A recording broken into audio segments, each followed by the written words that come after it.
குர்ஆனில் பாதுகாப்பு வசனங்கள்னு சிலது இருக்குது.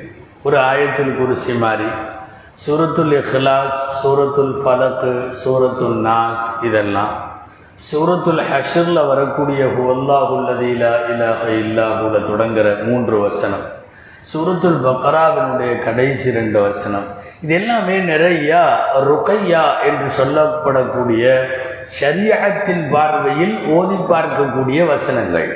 கண்ணேறு கண்திருஷ்டியினால் ஏற்படுகிற குறைபாடுகளோ அல்லது வேறு என்னவாக இருந்தாலும் அவைகள் நீக்கி வைக்கக்கூடிய ஆற்றல் அல்லாஹுடைய வார்த்தைகளுக்கு உண்டு. திருக்குர்ஆன் அல்லாஹுடைய வசனம். இது நபி ஸல்லல்லாஹு அலைஹி வஸல்லம் சொன்ன ருகையா ஷரஇய்யா. இப்போ இப்படிப்பட்ட சஹீஹான ஹதீஸுகள் எல்லாம் நமக்கு அதைத்தான் சொல்லுகிறது. நபி ஸல்லல்லாஹு அலைஹி வஸல்லம் ஒரு ஹதீஸில் இப்படி சொன்னாங்க, ஐனு ஹக்குன், கண் திருஷ்டி என்பது உண்மை.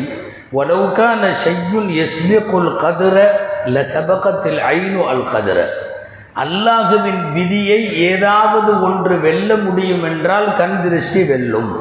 அப்படின்னா கண் திருஷ்டி இருக்கு, அது விதியை வெல்லக்கூடிய அளவுக்கு ஆற்றல் உண்டு.